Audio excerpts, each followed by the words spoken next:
Welcome to the Good Talk Podcast, where we remind you of the joy of life, the love of God, and the possibilities that lie ahead. Pete and Jordan here with episode 89. These small acts change everything. Yes. Yes, they do. Hate the title. I do hate the title. I had a much better title. We have this argument every I know. time. We talk about it all the time, too. He likes the ambiguous, artsy ones, and I like to tell you kind of what you're going to get into. That doesn't tell him anything. Small acts but you're change like, everything. okay, I'm going to listen to this, and maybe something will help me like improve. Versus like some random. You're like, anyway, I'm not even going to tell you what his title was. We took a short little break, guys. We did. Sometimes you need that in life. I think we just needed a little breathing room with all of our schedule and everything and that was life kind of and going on. Yeah, in life. And we had lots of birthdays. All three of your boys had birthdays within 2 weeks. Get graduations. Travel. Yeah, it's been a lot of going, and so we just took a little break, and y'all have reached out and you're like, are you coming back? And we're back. I'm sorry we took a unexpected break. We did not intend to do that. But during our break though, we got some great news. Yeah. According to Buzzsprout, which is I guess one of the things that It's just who hosts our podcast. okay. Which means we hit 100,000 downloads. yeah. That's incredible, guys. Thank y'all so much. I know. That's so exciting. I was really shocked when I got the email. We don't track this podcast religiously. We did the first 2 weeks. The first 2 weeks we were like every single download we watched.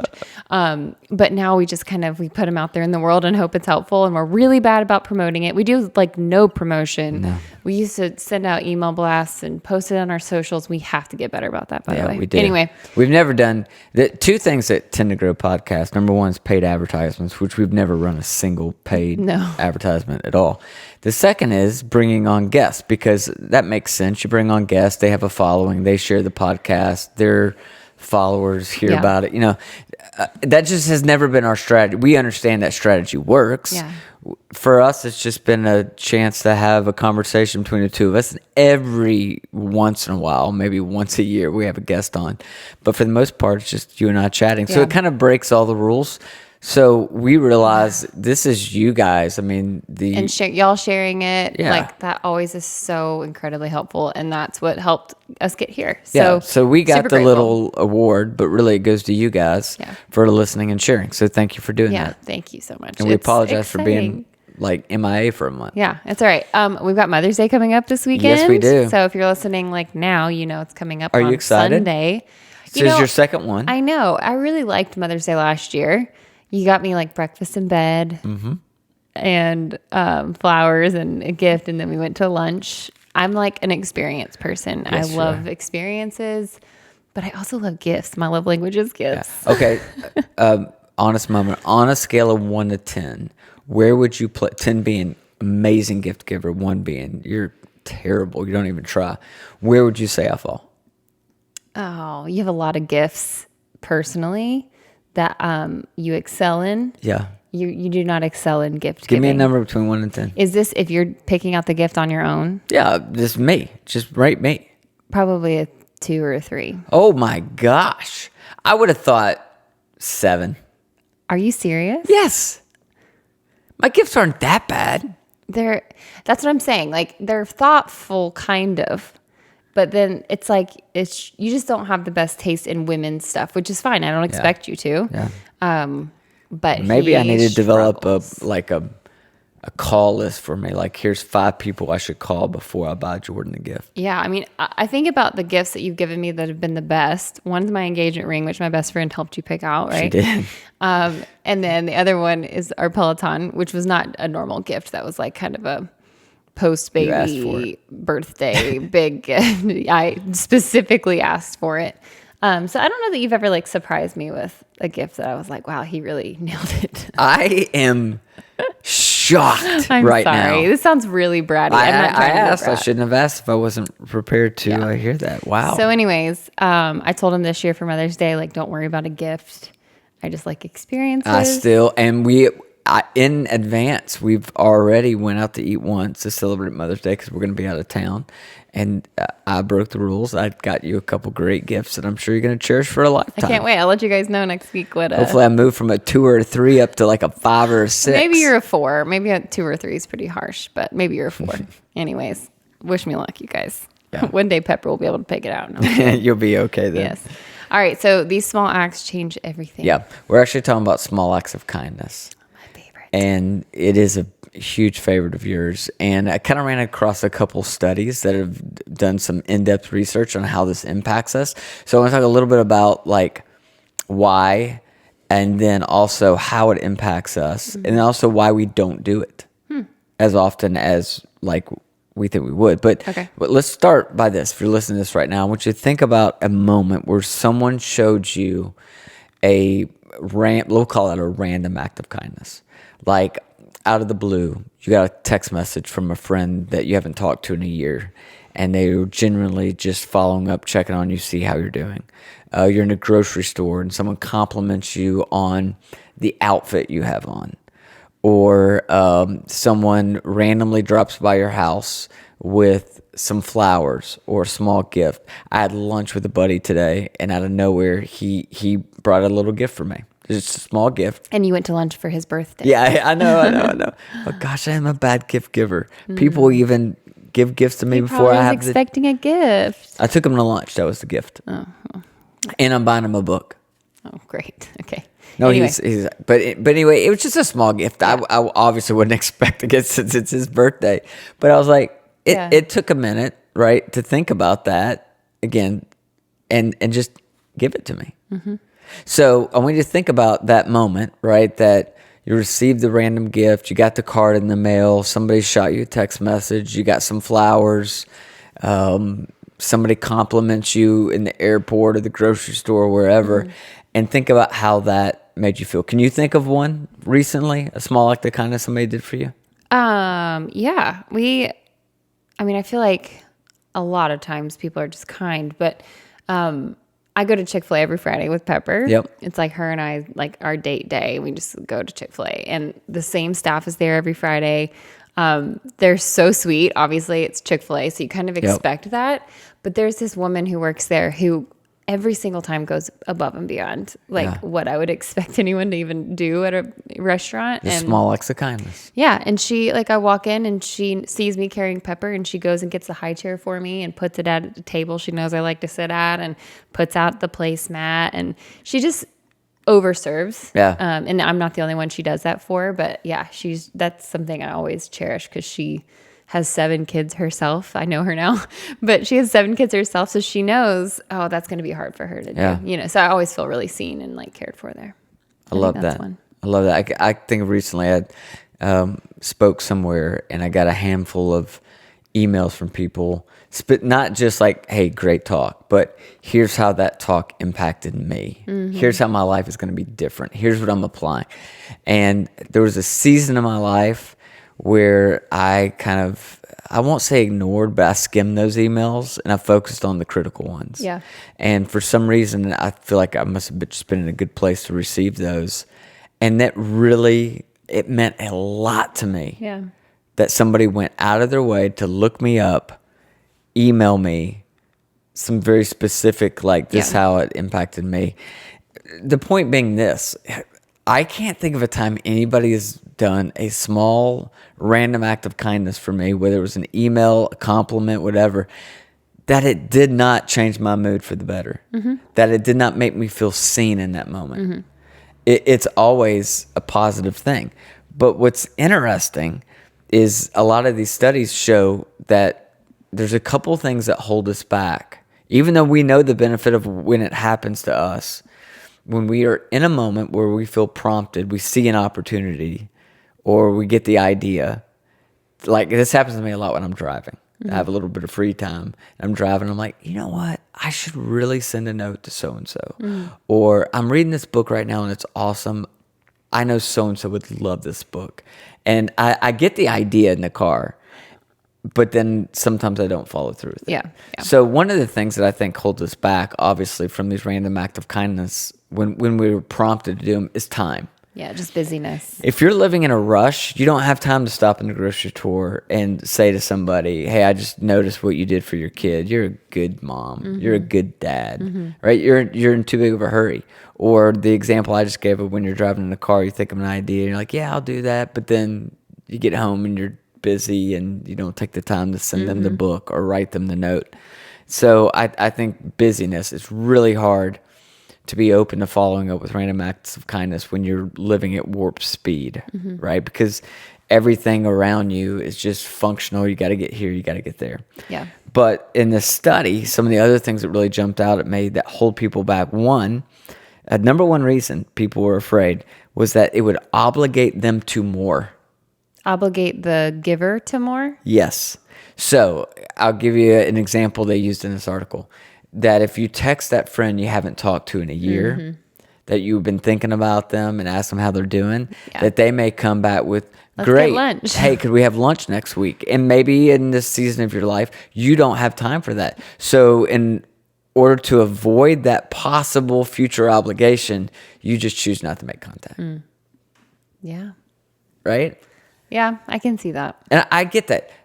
Can I give you an example? And I know you've got one too, and we're going to share these examples, not in any way to toot our own horns, but just to kind of show you how this plays out. So for me, there's this, I call him a kid. He's not a kid. He's a young man that works at Kroger. So we have a Kroger in our neighborhood. And so we're there pretty much every day. Almost. At least 5 days a week. Yeah. At least. And this young man, his name's Charlie. How would you describe Charlie? I think he has some kind of developmental disorder. I don't know. Yeah. So he does. And it's kind of obvious. But I don't know how. I think the way we met Charlie is he just literally walked up and was like, hi, my name's Charlie. Yeah. What's your name? But we had seen him probably for a year prior to that. Yes. And like acknowledged him and was like, but never exchanged names, I guess. Right. Yeah, just kind of waved from a distance or whatever. And so Charlie and I have kind of randomly started this relationship. Yeah. And now Charlie, as soon as he sees me in Kroger, he could be on the other side of Kroger, is going to yell my name super loud, Pete! And he's probably going to take off running to give me a hug. Yeah. So we started with a fist bump. Now you're in the hug then an territory. awkward kind of handshake, and now he's just full on giving me hugs. And now has expectations of more for your relationship. Right. Well, this is where I was going with the afraid it might obligate them to more. I get that because like with Charlie at first it was just a, hey buddy. Now he wants to stop and talk. So stop and talk. Earlier this week, was that yesterday? No, 2 days yesterday, ago, the day before, we're walking in a Kroger. Charlie sees me in the parking lot. He runs out. He's like, Pete. He's like, I have a question. I was like, okay, where is this going? And Charlie says, I was wondering, could you go to Sonic and get me a milkshake? and I had to just be honest with Charlie. Sorry, buddy. Maybe another time, but right now we're trying to get dinner. We got to get home. Pepper's kind of on a schedule. And he was totally okay with that. He was like, okay, thanks. That's fine. Yeah, totally okay with that. It's funny. But yeah, he'll find me and critique items I have in my cart that he thinks aren't healthy for me. You name it. So I kind of get the obligation thing, but I also think if you have healthy boundaries, it's okay to text your friend that you don't necessarily have time to have lunch with, see how they're doing, and then if they come back with doing great, can we have lunch?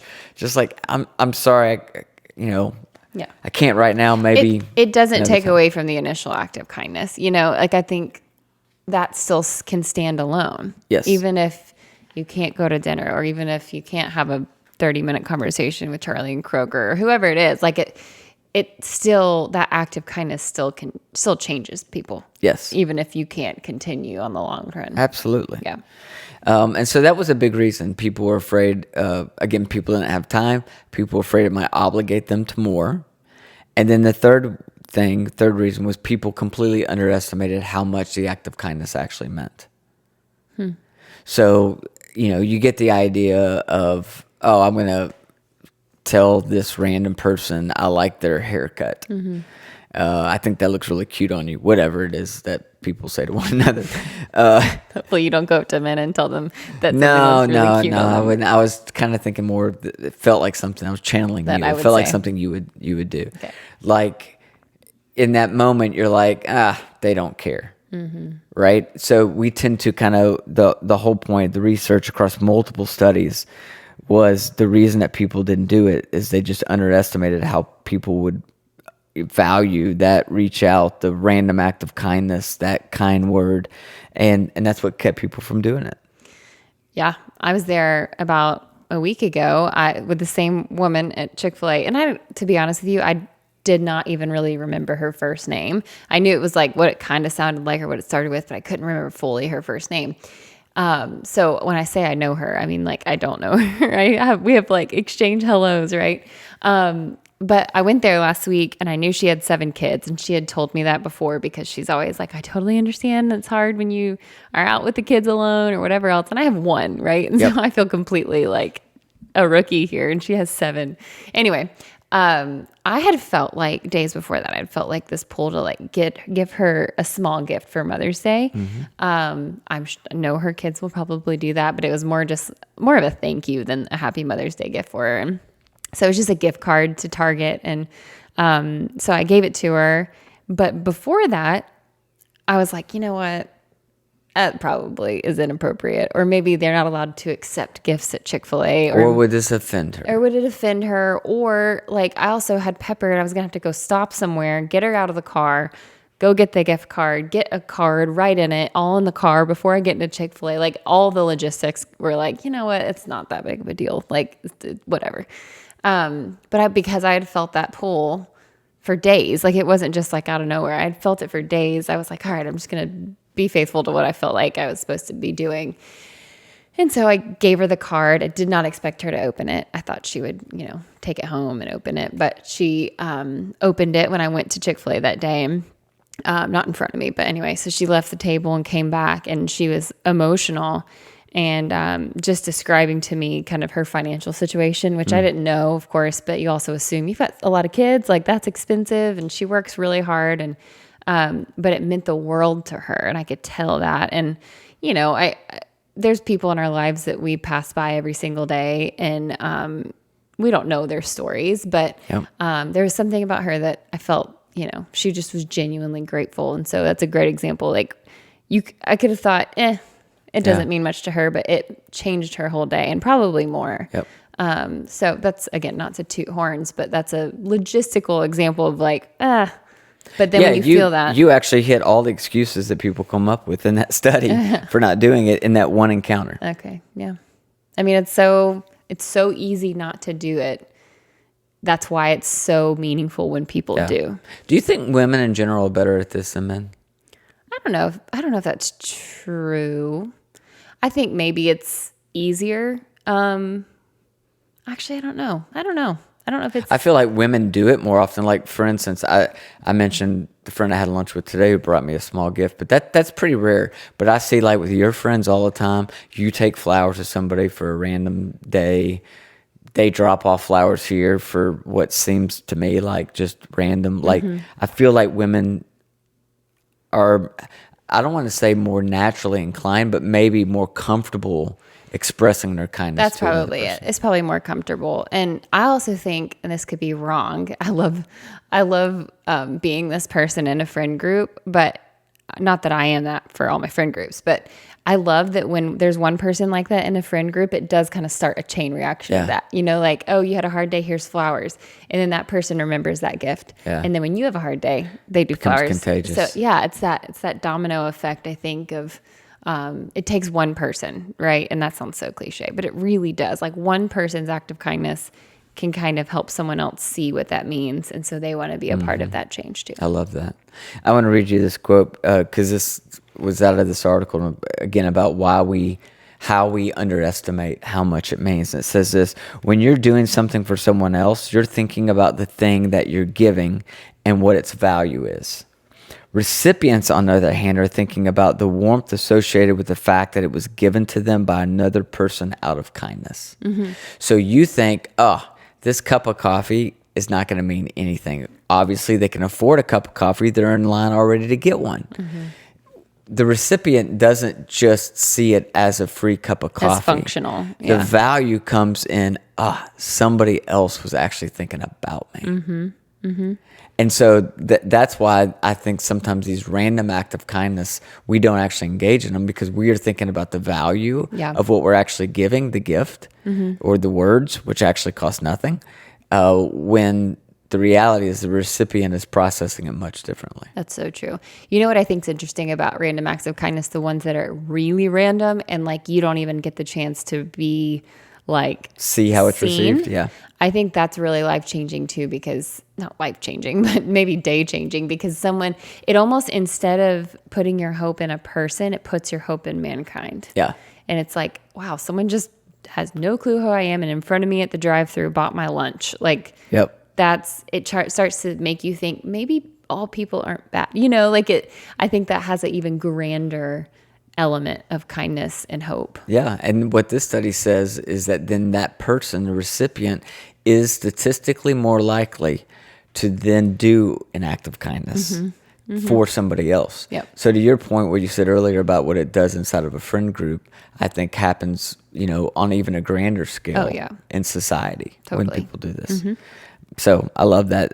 That whole idea of what we were just talking about really comes down to the gesture itself is a lot more consequential than the content of the compliment or the content of the gift. Yeah. It's the gesture that really goes a long way. Yeah, makes sense. So this is, I know we're running out of time, but I'll just bullet point this list real quick. This is from Psychology Today, the benefits of random acts of kindness. It releases positivity. That's obvious one. Second one is it can release neurochemicals that result in a sense of well-being. They call it the helper's high. So it just makes you personally feel better about that. It can reduce pain. So it's actual dopamine. Like dopamine, yeah. Yep. That's released in doing that. It enhances the release of oxytocin, an interaction where two or more people are engaged in kindness behavior. It turns bonds between those who are kind to one another and they're strengthened. I think it's oxytocin, not oxycontin. Oh, oxytocin. Did I say oxycontin? Yeah, I think that's a drug. Wow. All of a sudden, there's people like, oh, I'm going to be kind. I'm going to be kind. If I get kind oxycontin for to that, everybody. that's probably expensive, isn't it? I don't know. Oxytocin. I'm sitting there looking at his notes upside down. I'm like, surely that is not what Well, that it's says. funny. We've been having this debate lately because I can't see anymore. And I need to have glasses on. But the only readers I have are like on Amazon for 14 You just need better cents. glasses, so you wear them. Yeah, I do. Anyway. But the last thing is it enhances both physical and mental health. So, I mean, it's like, wow. It costs nothing usually to do. Maybe a few dollars if you're actually purchasing something for somebody else. But the benefits that you get from it, the benefits the other person gets from it, the ripple effect of that moment just encourages me to look for more opportunities. Yep. To just be kind to the people around us. Yeah. I think kindness kind of, for some reason, culturally hit this like, it was like a buzzword for everyone. She's like, just be kind, just be kind. And a lot of the people who are proponents of kindness have been the recipients of the opposite. I know I've always had the line from Cinderella that I love, which is have courage and be kind. The courage part I think is necessary to like have a path in life, but the kindness part is, I've always just thought that is life-changing, and I've seen it modeled for me, for my parents, for my whole childhood. Yeah. And I watched, my dad go out of his way to give somebody money. I've watched my mom go out of her way to bring Christmas to families. Like, it was part of who they were in their lifestyle.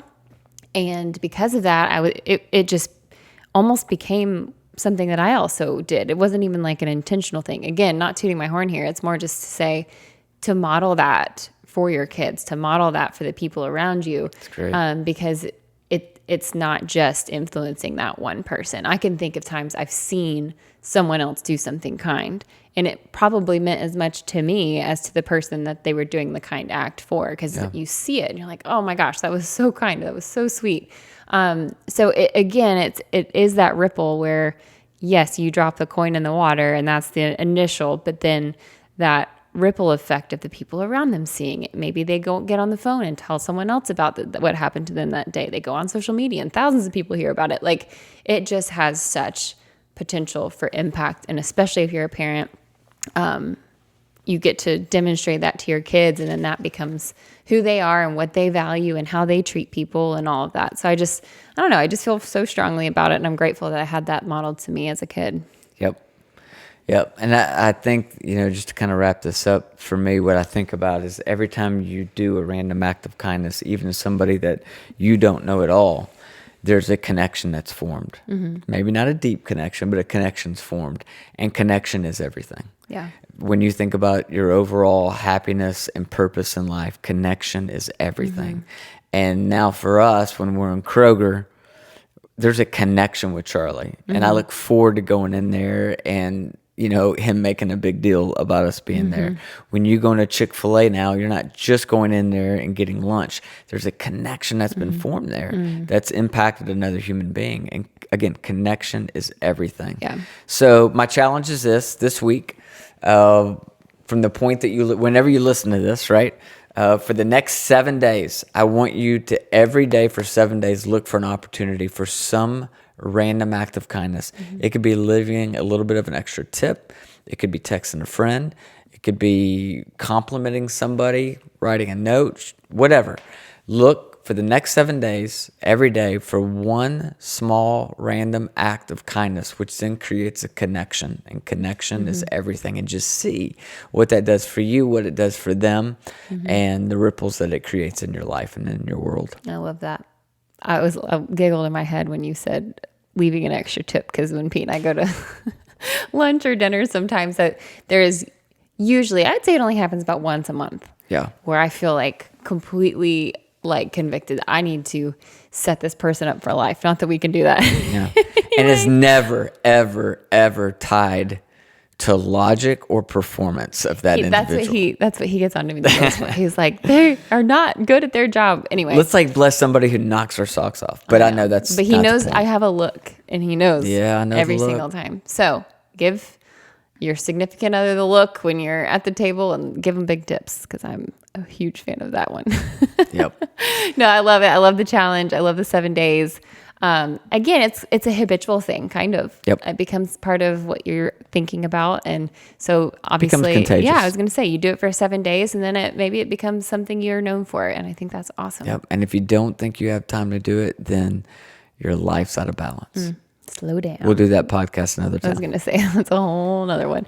All right. Well, thank you guys. Thanks for the 100,000 downloads. I cannot tell you how much that means to us. Again, the importance of that number is just that hopefully it means that you guys are enjoying this and it's helpful and in some way. And it's equally as helpful for Pete and I. That's so right. We're super grateful. All right. Well, that was another good talk.